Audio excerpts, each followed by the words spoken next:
Assalamualaikum warahmatullahi wabarakatuh. Perkenalkan, nama saya Dewi Sadelia dengan NPM 2201030012. Di sini saya akan menjelaskan tentang lingkungan hidup. Pengertian lingkungan adalah segala sesuatu yang ada di sekitar manusia yang mempengaruhi perkembangan kehidupan manusia, baik langsung maupun tidak. Lingkungan hidup sendiri adalah kesatuan ruang dengan semua benda dan kesatuan makhluk hidup termasuk di dalam manusia dan perilakunya yang melangsungkan kehidupan dan kesejahteraan manusia serta makhluk hidup lainnya. Unsur-unsur lingkungan hidup dapat dibedakan menjadi 3, yaitu unsur hayati. Unsur hayati sendiri adalah unsur lingkungan hidup yang terdiri dari makhluk hidup seperti manusia, hewan, tumbuh-tumbuhan, dan lain sebagainya. Contohnya seperti jika berada di kebun sekolah, maka lingkungan hayati dominan oleh tumbuhan. Tetapi jika dalam kelas, maka lingkungan hayati dominan adalah teman-teman dan manusia. Kedua, ada unsur sosial budaya.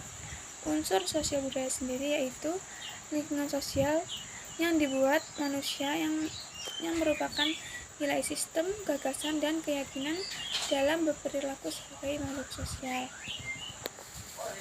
Kehidupan masyarakat dapat mencapai keteraturan berkat adanya sistem nilai dan norma yang diakui dan ditaati oleh segenap anggota masyarakat. Selanjutnya ada unsur fisik atau abiotik, yaitu unsur lingkungan hidup yang terdiri dari benda-benda hidup seperti tanah, air, udara, iklim, dan lain-lainnya. Keberadaan lingkungan fisik sangat besar perannya bagi kelangsungan hidup segenap kehidupan di bumi. Kebanyakan bayangkan apa yang terjadi jika air tidak ada dalam bumi atau udara yang penuh asap. Tentu saja kehidupan di bumi tidak akan berlangsung secara wajar. Akan terjadi banyak bencana kekeringan, banyak hewan dan tumbuhan mati, perubahan iklim pun yang tidak teratur, serta munculnya berbagai penyakit. Selanjutnya ada organisasi kehidupan. Tidak ada makhluk hidup yang bisa memenuhi kebutuhan hidupnya sendiri, termasuk manusia. Misalnya, agar dapat bertahan hidup, manusia perlu makan. Makanan manusia berasal dari tumbuhan dan hewan. Sementara itu, peliharaan dan tumbuhan tidak dapat hidup dengan baik tanpa adanya bantuan manusia. Hubungan antara makhluk hidup dengan lingkungannya dapat digambarkan sebagai berikut: individu, populasi, komunitas, ekosistem, dan biosfer. Hubungan antar makhluk hidup disebut dengan simbiosis. Simbiosis dapat dibedakan menjadi 3, yaitu simbiosis mutualisme, simbiosis parasitisme, dan simbiosis komensalisme.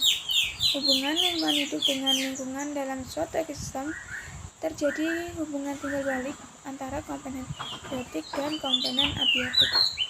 Komponen biotik terdiri dari produsen, konsumen, dan pengurai, sedangkan komponen abiotik terdiri dari cahaya, udara, air, tanah, suhu, dan mineral. Keberadaan komponen-komponen tersebut dikontrol secara alami oleh alam, sehingga terjadi suatu keadaan yang disebut dengan keseimbangan ekosistem. Keseimbangan ekosistem ditandai dengan tidak terputusnya rantai makanan. Tapi tanpa sadar, sebagian besar aktivitas manusia telah mengganggu kontrol alami terhadap keseimbangan ekosistem. Hanya segitu yang dapat saya sampaikan. Saya akhiri. Wassalamualaikum warahmatullahi wabarakatuh.